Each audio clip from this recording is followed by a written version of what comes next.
Moi, j'ai un métier, je suis restauratrice d'œuvres d'art en spécialité textile. Je suis passionnée de teinture depuis de nombreuses années. Je me suis intéressée particulièrement aux teintures naturelles depuis 2006, où j'ai cherché un petit peu partout dans le monde comment les réintroduire ou les introduire dans ma profession, tout simplement. Ça m'a amené un petit peu partout sur la planète à rencontrer des acteurs justement de ce domaine particulier.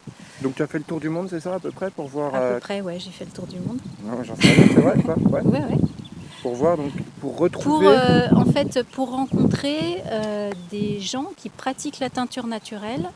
Pourquoi ? Parce que en conservation-restauration, on a besoin d'une certaine fiabilité au niveau des colorants d'une part, mais au niveau de leur solidité et d'avoir un processus un petit peu, comment dire, normalisé pour faciliter la reproduction de couleurs, tout simplement, la recherche de teintes, qui est vraiment notre plus gros travail en teinture, en restauration de textile. Actuellement, j'utilise des extraits de plantes pour justement pouvoir permettre une reproductibilité plus facile. Mais voilà, j'avais envie d'aller plus loin. Ayant rencontré justement par tous ces voyages des gens, aussi bien des artistes, des artisans, des teinturiers, mais aussi l'univers agricole, j'avais envie de passer à l'étape suivante, ou à l'étape précédente, on va dire en amont de la teinture, c'est-à-dire la culture des plantes. Ah voilà, Ulysse qui revient. Oh Bah non. Elle est enrhumée. T'es allergique Non, c'est aussi pour des raisons écologiques, parce que voilà, toutes ces recherches en teinture naturelle, c'est quand même à la base animé par l'amour de la couleur, mais aussi par une conscience écologique, je dirais.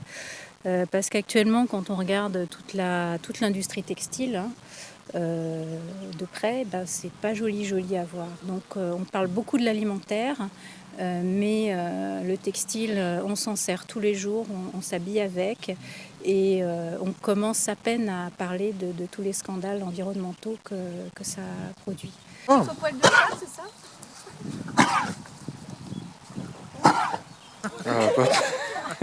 Pas peur. Bon, l'idée, c'est d'avoir, pour pouvoir faire connaître quelque part la filière textile et la filière textile bio, on dira, c'est d'avoir un terrain vraiment d'expérimentation ici. Je sais pas que ça pouvait être aussi simple. Ça fait quoi, genre, ça fait 2 ans que tu es là, que tu as vraiment mis... C'est vraiment la première année où j'ai mis T'as de la des récolte et cultures tout, quoi. partout, quoi. Ouais. L'année dernière, l'été dernier, j'avais juste 2-3 pieds de persicaire, mais que j'ai pas récolté. Et là, c'était vraiment les essais, les premiers tests d'extraction. Donc, c'était... Voilà, c'est une étape satisfaisante, je trouve. Parce que là, je suis allée du début du processus à la fin.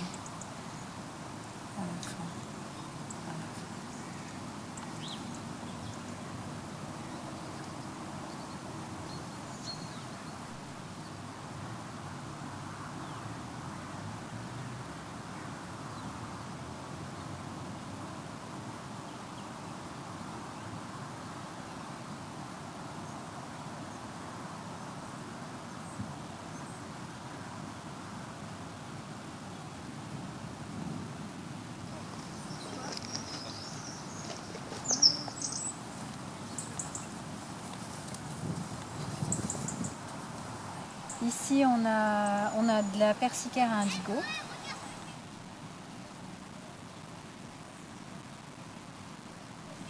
À côté, on a du pastel que j'ai pas du tout récolté là, cette année. Persicaire en fleurs pour récolter les graines.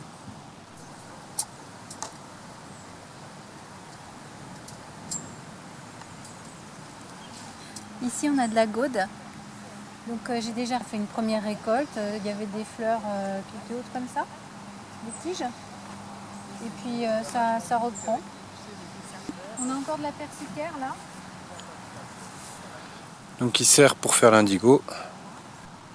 Donc là, c'est ma garance que j'ai mis à l'ancien emplacement de la maison. J'ai déjà fait une première formation l'année dernière où justement les stagiaires sont venus sur place, là, sur le terrain.